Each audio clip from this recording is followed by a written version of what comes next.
ফসলটা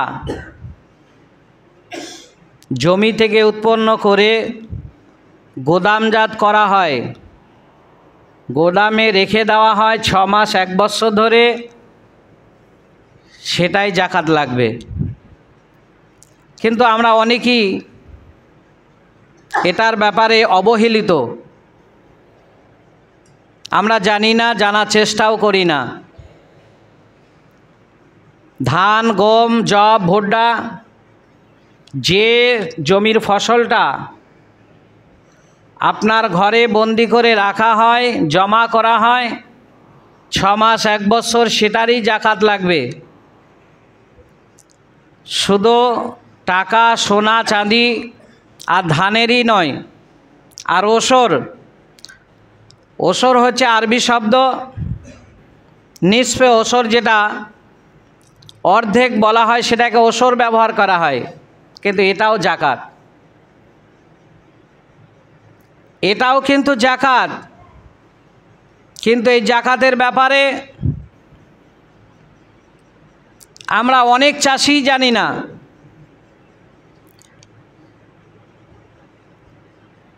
অনেকেই আমরা ভাবি যারা গরিব মানুষ, দরিদ্র মানুষ, মাদ্রাসায় ফকির মিসকিন, এদের ওপরে আমরা এহসানি করি। অনেক ধনী মানুষকে দেখা যায় রমজান মাসে তার জাকাতের অর্থ দিয়ে, জাকাতের পয়সা দিয়ে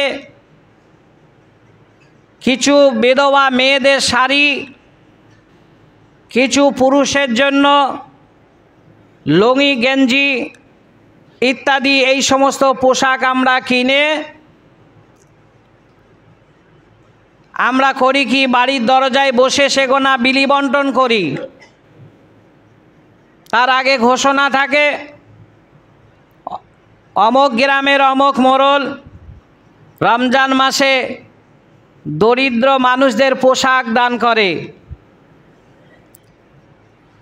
এই ধনী মানুষটা মনে করে আমি দরিদ্র মানুষের ওপরে এহসানি করলাম। এটা একবারে ভুল ধারণা, এটা ভুল কথা। আপনি দরিদ্র মানুষ যারা, তাদের ওপরে এহসানি করছেন না, মাদ্রাসায় দিচ্ছেন, এটাই এহসানি করা হলো না।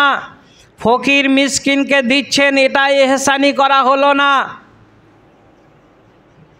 দরিদ্র মানুষের মাল, মাদ্রাসা ফকির মিসকিনের মাল আপনার কাছে গচ্ছিতভাবে জমা ছিল, সেটা আপনি প্রদান করলেন, পৌঁছিয়ে দিলেন, দায়িত্ব মুক্ত হলেন, এহসানি করা হলো না। এহসানি কাকে বলা হয়?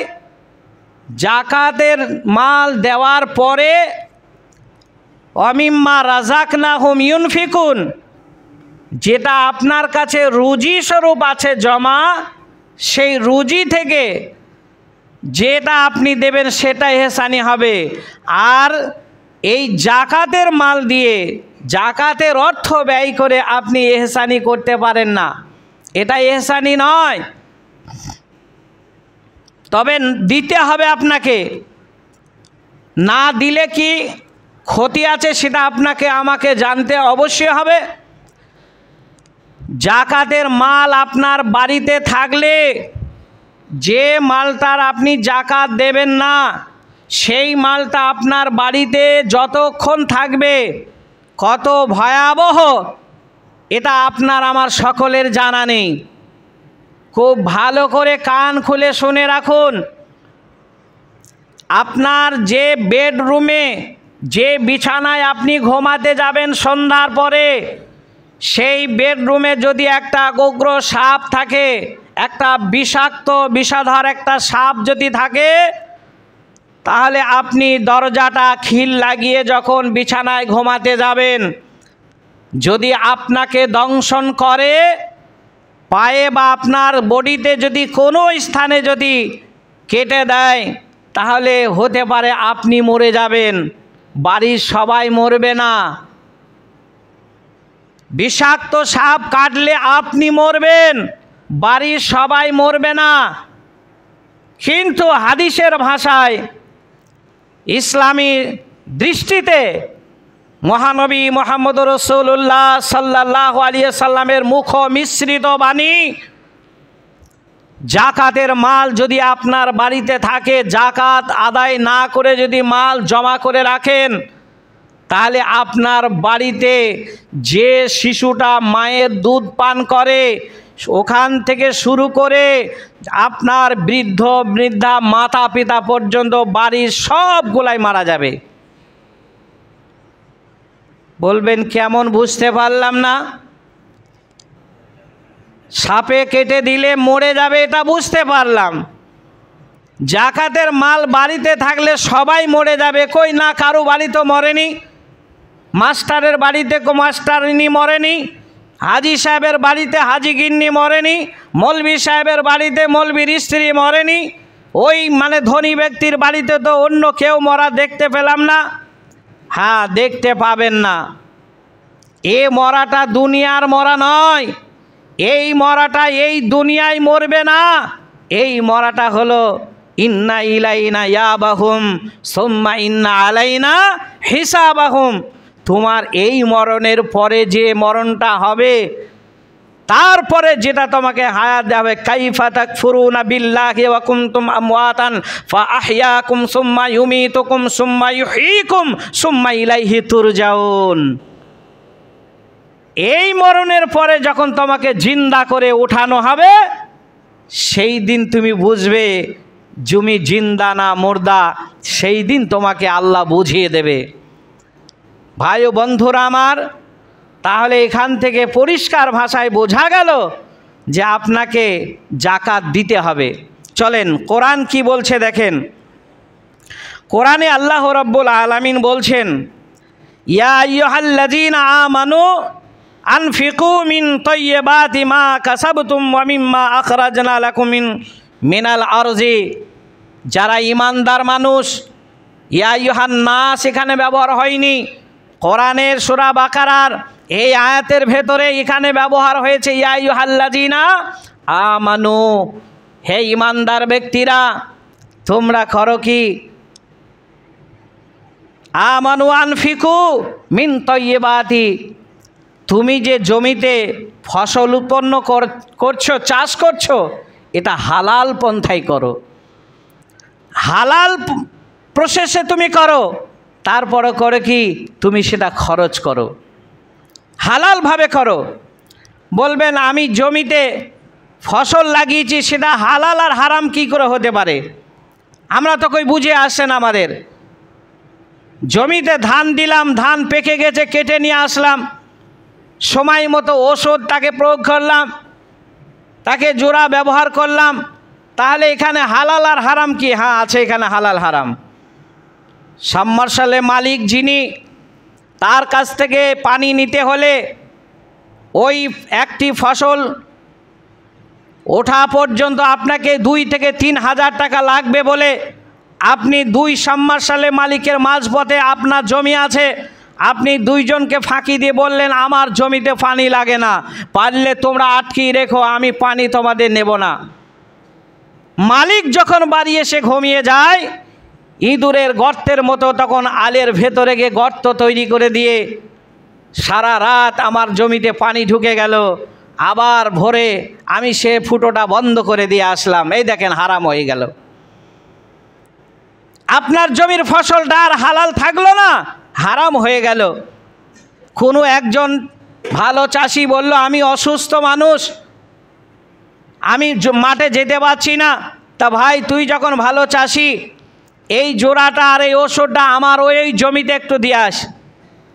সে করলো কি, তার কাছ থেকে জোড়া আর মানে ওষুধ নিয়ে নিজের যত জমি আছে সেই জমিগুলা ব্যবহার করে খালি ট্যাঙ্কটা নিয়ে ওষুধটা অভিনয় করে তার জমিতে একটু একটু করে মিচি করে ছড়িয়ে দিল, এই দেখেন আপনার জমির ফসলটা হারাম হয়ে গেল। ওইভাবে নয়, হালাল পন্থায় আপনি জমির ফসল তৈরি করুন, দিয়ে সেটা করুন কি আল্লাহ রাস্তায় ব্যয় করুন।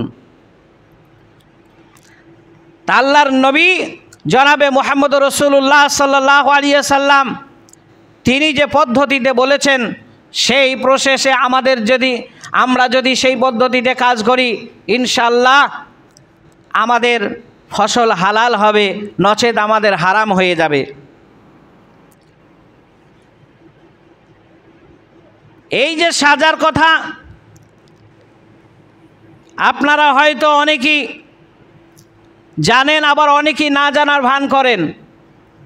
এই জাকাত দেন যদি আপনি না দিয়ে যদি মারা যান, জাকাত না দিয়ে যদি আপনি মারা যান, আপনি মরার সময় আপনার ঘরে জাকাত না দেওয়ার কোনো ফসল না দেওয়ার কোনো মাল যদি জমা থেকে যায়, মহানবী মুহাম্মদ রাসূলুল্লাহ সাল্লাল্লাহু আলাইহি ওয়াসাল্লাম বলছেন পবিত্র মুখরোচক বাণী, এই মালগুলোকে নিয়ে মহান আল্লাহ রাব্বুল আলামিন করবেন কি, এক ধরনের পাত তৈরি করবেন। পাত বলতে গেলে আপনি একটা লোহার ধাতু নিয়ে কামার বাড়িতে গিয়ে সেখানে বলেন আমাকে একটা ছুরি বানিয়ে দিতে হবে, একটা কাটারি বানিয়ে দিতে হবে। এই যে একটা লোহার নামে একটা ধাতু সেখানে দিয়ে আসলেন, এই পাত নামে এই ধাতটা দেওয়ার পরে কামার যেমন আপনার কথা মোতাবেক মাল তৈরি করে দেবে, ঠিক ওইভাবে আপনার জাকাতের মালটা মহান আল্লাহ রাব্বুল আলামিনের আদেশে একটা পাত তৈরি করবে। এই পাত তৈরি করার পরে এটা করবে কি, জাহান্নামের আগুনে ফেলে দেওয়া হবে, এবং জাহান্নামের আগুনে ফেলে দিয়ে আপনার এই পাঁজরে আপনাকে কি করা হবে, দাগ মারা হবে। যেমন অনেক পাইকাররা করে, গরু মোষের পাইকার, এই গ্রামের পাইকাররা অত বড় বেয়াদবি করে না, তবে অন্যান্য জায়গায় আমি দেখেছি ছাগল যারা ক্রয় করে, গরু যারা ক্রয় করে, তারা দেখবেন লোহার এক ধরনের অস্ত্র আগুনে তাতিয়ে ওই গরুর ওপরে স্ট্যাম্প মেরে দেয়। সেই সমস্ত ভাইদেরকে লক্ষ্য করে বলি, কিয়ামতের মাঠে তোমাকে গরুর মতন ওইভাবে দাগ মারা হবে পাঁজরে আর কপালে, এইভাবে তোমাকে দাগ মারা হবে। যে ব্যক্তিরা মালের জাকাত না দিয়ে মারা যাবে, মালের জাকাত না দিয়ে মাল ঘরে জমা করবে, এই ব্যক্তিদেরকে গরুর মতন ওই দাগ নিতে হবে, জাহান্নাম থেকে ওই পাতটা গরম করে নিয়ে আসা হবে। তাহলে জাকাত না দেওয়ার ফলটা বুঝতে পারছেন? জাকাত আপনাকে দিতেই হবে।